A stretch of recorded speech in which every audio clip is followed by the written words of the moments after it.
two witnesses, and this is an updated version.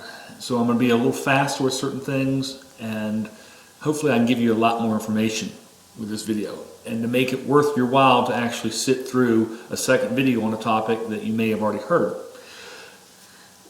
And I think, again, as I think we can quickly eliminate a human from being one of the two witnesses. And I know there are a lot of people out there that teach that it is the two sticks coming together, Ephraim and Judah. And there's a reason for that they teach it. But much like most things when we deal with the Bible, it is such a jigsaw. You have to really study it. You're not going to get it on first inspection. For instance, when I came to faith, one of the questions I had was whether I could shave or not. And it took me about 2 weeks to really study that down, so I was confident that I could shave. It wasn't just, oh, don't mar your beard or don't shave your beard. You know, it wasn't that quick reading that I took it and said, okay, you've got to study that down. In the same token, you hear a lot of people talk about Gog and Magog war, and they talk about Ezekiel 38 and Ezekiel 39. If you read the first few verses of Ezekiel 38 and 39, it'll let you know without question that these are two separate prophecies. One's 1,000 years later. One is 1,000 years. In other words, it is the end of the millennial reign. It's the end of all time battle. One is the war before and include going up to Armageddon. And weirdly enough, they're flipped. So the one that should happen first is actually Ezekiel 39. And the one that happens at the end of time is Ezekiel 38. So it's kind of weird how that works because it requires that time in the Word. It takes that time to study to figure out the jigsaw and where to put those pieces together. So, and I'll tell you where they get the idea that it's Ephraim and Judah coming together. But I'll show you why that doesn't work. But before I get there, let's see who they would be. Because I don't think it can be a man at all. I think it's a celestial being. And I don't think I have to go too much farther than Revelation 11 to see it. When it calls out who they are. When it says, they're the two, these are my two witnesses. And they testify before the one who has authority over the earth.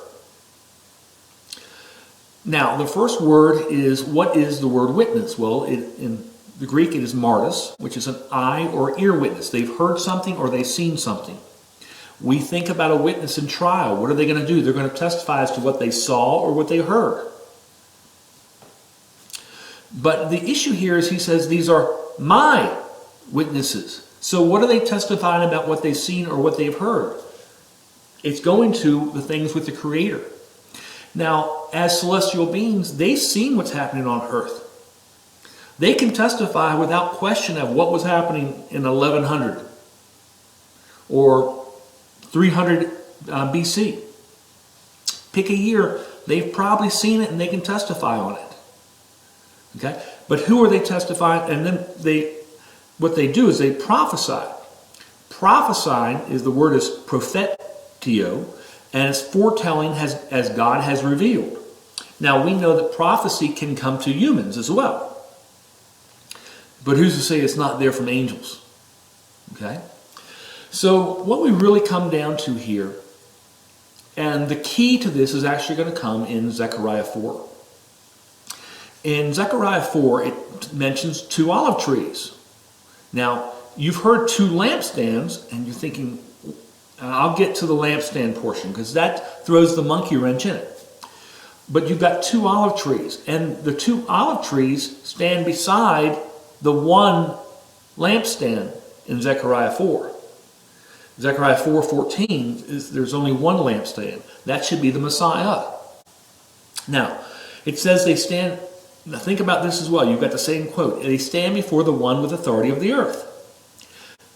That should be Messiah. Most of the time that is Messiah.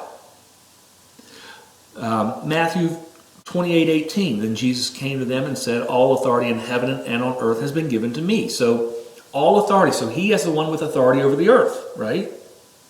Except for a very limited time. And that is during the Great Tribulation, when that power is given to the Antichrist. Revelation 13:7. It was given power to wage war against God's holy people and to conquer them, and it was given authority over every tribe, people, language, and nation. So at that point in time, it has, now, it's not over the entire earth, it's just over what I would say the people of the earth. But that's who they will testify in front of. So because of that, and if I did a study lesson on Daniel 12, which I certainly encourage you to look at, because I will give you the reasoning and the breakdown of how Daniel 12 will give us an idea of days, of when the two witnesses first appear, when the army of the Antichrist invades Israel, as well as when the abomination of desolation occurs. And so, because the Hebrew calendar is constant, with the only variability being if each month can be off by a day because of when they see the sliver of the moon, but it doesn't build up. You know, it's just one day. It can be off here or there, you know, in each particular month. But over a year, you're only going to be off by one day. As we look at it, it's the attack on Israel, where the Antichrist is crossing the Jordan River and coming into Israel, which is when the witnesses, the two men, are on opposite sides of the river, because the Antichrist is in between them.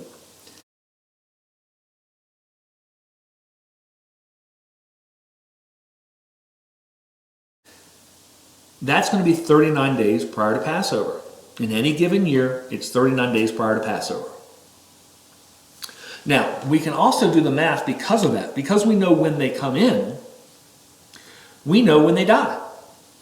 Okay? Because we know they testify for 1,260 days. Now, that should be 65 days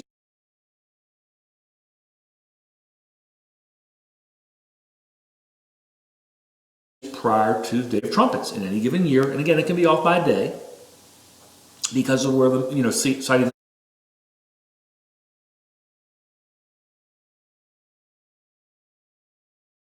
the moon. But remember, they're dead for 3.5 days. So it's about 61.5 days prior to trumpets from the resurrection of those two. Okay? And to that future Day of Atonement, it's 71 days prior to the Day of Atonement. Excuse me. Leviticus 23:26 indicates that there's 10 days between trumpets and Day of Atonement. So, if it's 61 days prior to trumpets, then it's 71 days prior to Day of Atonement. Now, why did I bring up Day of Atonement? Well, because that's when humans are going to be judged. We are going to be in a resurrection on either the first or the second resurrection. Although the word judgment is not mentioned in the first resurrection. Okay? But we certainly know the second judgment, or the second resurrection, everybody is judged. So realize there's a huge difference, because if you're going to get into the millennial kingdom, okay, how are you going to get there? If it was trying to say these are humans, if this was Ephraim and Judah coming together, the timing doesn't work. Because they're either going to walk in with the Messiah, and we know that because, one, if they're not walking in a different path, where we see him coming down in the clouds, so we're not with him in the clouds. We see him, we may be, some of us may be on a mountain, some of us may be in the valley, getting ready to fight Armageddon. But if we're coming down with him, that means we're in the army, and the women aren't in the army. Children aren't in the army. The elderly are not in the army. But in Revelation 19, he's only coming back with the army of heaven. So that doesn't work that we would even get to be back here. So in other words, if it's Ephraim and Judah, they would be stuck in heaven, because when the two witnesses are resurrected, they go directly to heaven. Realize that's also a huge issue. Where's their tribe? Because they went straight up. There's only one other person who's went straight up, and that's the Messiah. Not even Moses or Elijah. Moses didn't go up, but Elijah or Enoch they didn't get to heaven. They were taken, but that doesn't mean that they're taken up into heaven, because we know that the only one who has ascended is the one who descended. Now, we have a separate issue. We have, without question, we know about the stairway to heaven from Jacob. And Messiah tells us the same thing, that angels go up and down. No problem for them to go up and down. So if it is in fact these two witnesses are celestial beings, it's no problem for them to go up. And to be prepared to come back with the Messiah as part of the army, which I have no doubt that they are.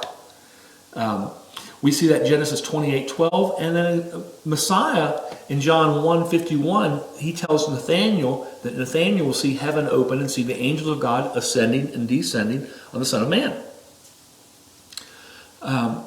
So at that point in time, I think we can kind of lock it in that it would be a celestial being for these two witnesses. Now, the only other issue then comes in as it pertains to, can we name them? And on that, we can't. We can guess, and I think we can get a really good guess. And that would be Gabriel and Michael, because they're the only two people that are actually, only two angels that are mentioned in the Bible. Gabriel's mentioned four times, twice in Daniel and twice in Luke. Luke 1:19, Luke 1:26, and Daniel 8:16 and Daniel 9:21. Michael is mentioned 5 times. 3 of them are in Daniel. Daniel 10:13, Daniel 10:21, and Daniel 12:1.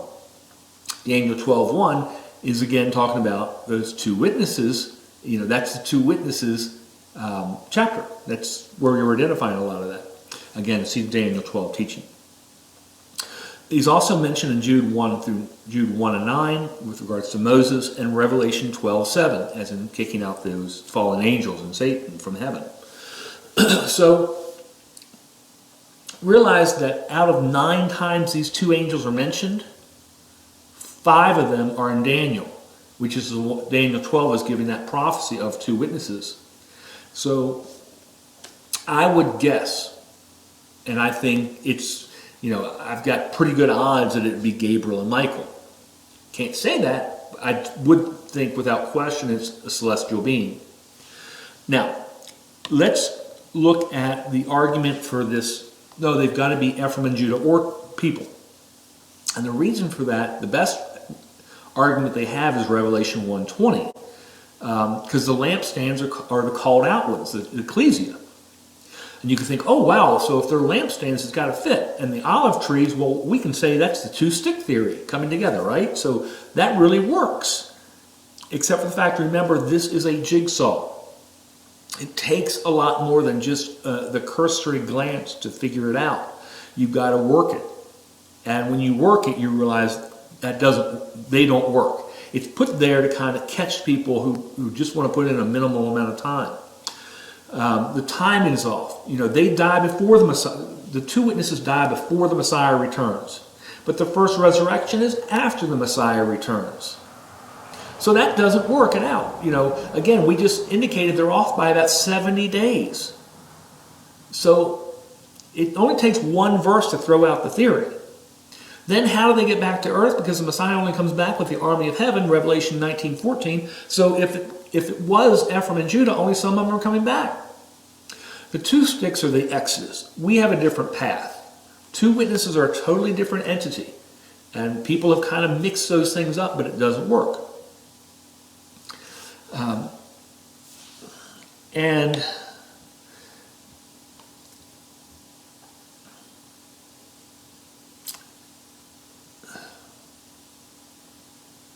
I'm going to leave it at that point.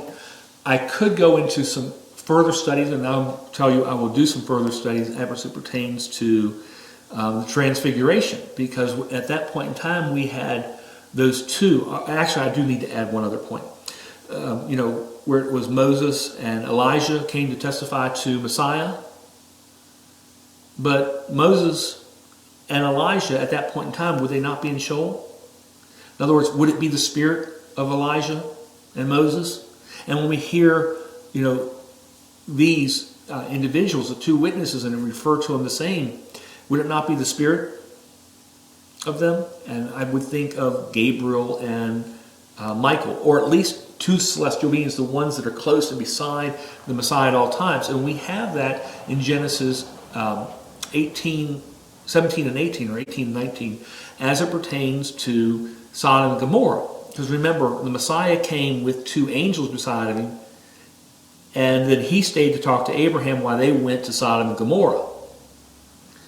So I think we have that. Now, that also kind of gives you an idea of, remember when the Messiah, and their claim was, we want to put my sons on your right and your left hand. He goes, it's not up to me to choose who's on my right and left. Why is that? Well, I would think Michael would be on one side and Gabriel would be on the other. I think that's his right and left. Now, that's how I see it, but that doesn't mean I'm right. We do know from Zechariah 4, he has two of these celestial beings beside him, and they're there for that purpose. And again, I think they're there at the Transfiguration, and I think they're going to be here for the 1,000-year reign,